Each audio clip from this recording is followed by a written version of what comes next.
खबर है कि एक साथ 12 जिलों के जिलाधिकारियों यानी डीएम को बदल दिया गया। इसके अलावा पुलिस विभाग समेत लगभग सभी विभागों में ताबड़तोड़ तबादले हो रहे हैं। इसी 25 जून को भारतीय पुलिस सेवा आईपीएस के 8 अधिकारियों के तबादले हुए। इस फेरबदल में 7 जिलों के नए एसपी मिले। राजनीतिक विश्लेषकों की अगर माने तो उनका मानना है कि ये फेरबदल इसलिए हो रहा है क्योंकि बीजेपी का लोकसभा चुनावों में खराब प्रदर्शन रहा। उनका मानना है कि जिन लोकसभा सीटों पर बीजेपी को हार मिली है, ज़्यादातर वहीं के अधिकारियों का तबादला हो रहा है। जिन 12 जिलों में जिलाधिकारी बदले गए, उनमें से 11 में बीजेपी चुनाव हारी है। इन 7 जिलों में जहां नए पुलिस कप्तान नियुक्त हुए हैं, उसमें 5 जगह तो बीजेपी चुनाव हारी थी। जिन 7 जगहों पर तबादले हुए हैं वो हैं सीतापुर, सहारनपुर, बस्ती, संभल, लखीमपुर खीरी, बांदा, मुरादाबाद, कौशाम्बी, चित्रकूट, हाथरस और श्रावस्ती के डीएम। हालांकि प्रदेश में हो रहे इन फेरबदल को बीजेपी नेता एक सामान्य प्रक्रिया बताते हैं। बीजेपी के प्रवक्ता राकेश त्रिपाठी का मानना है कि यह फेरबदल सामान्य है और हमारी सरकार में प्रत्येक वर्ष जून माह में तबादले होते रहते हैं। उनका मानना है कि तबादलों से अधिकारियों में नई ऊर्जा आती है और वो बेहतर काम कर पाते हैं। त्रिपाठी की अगर माने तो इस वक्त एक जगह पर रुके हुए अधिकारियों को इसलिए भी हटाया जा रहा है ताकि सारे सरकारी कार्य प्रणाली में और पारदर्शिता लाई जा सके। चुनावों के नतीजे बीजेपी की उम्मीद से बिल्कुल विपरीत आए थे।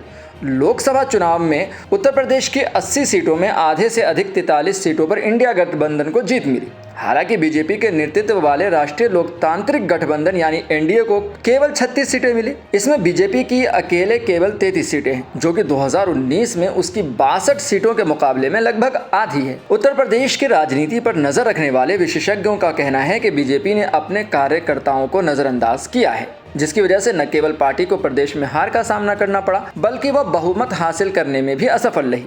हालांकि प्रदेश के पूर्व पुलिस महानिदेशक पूर्व डीजीपी विक्रम सिंह का मानना है कि चुनावों के बाद तबादला होना कोई नई बात नहीं है, ऐसा सभी सरकारें करती हैं।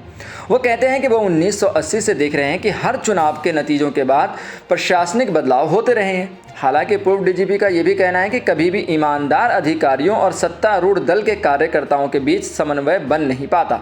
इसका कारण वो बताते हैं कि कार्यकर्ताओं की इतनी अधिक मांगें और उम्मीद होती हैं जिनको पूरा करना किसी भी अधिकारी के लिए संभव नहीं है। जहां बीजेपी इस प्रशासनिक फेरबदल को एक सामान्य प्रक्रिया का हिस्सा बता रही है, तो वहीं विपक्ष इसको अधिकारियों का उत्पीड़न भी बता रही है। उत्तर प्रदेश कांग्रेस के अध्यक्ष अजय राज का मानना है कि बीजेपी जिन लोकसभा सीटों पर इंडिया गठबंधन से हारी है, वहां अधिकारियों को प्रताड़ित किया जा रहा है। कांग्रेस प्रदेश अध्यक्ष के अनुसार मिश्रा दिल्ली में बैठे बीजेपी के शीर्ष नेतृत्व के करीबी नौकरशाहों में से एक थे, लेकिन उत्तर प्रदेश विशेषकर पूर्वांचल में मिली हार से बीजेपी नेतृत्व का मिश्रा से मोहभंग हो गया और उनको सेवा विस्तार नहीं मिला। सपा प्रवक्ता और पूर्व विधानमंडल सदस्य सुनील कुमार कहते हैं कि तबादला सूची से साफ होता है कि अधिकतर उन्हीं जिलों के डीएम और कप्तान बदले गए हैं जहां बीजेपी हारी है। आप क्या सोचते हैं इस बारे में? क्या ये रद्दोबदल, ये फेरबदल सही है? क्या सत्ता बदलने के बाद यानी कि सरकार बदलने के बाद इन अधिकारियों का तबादला होना सही है?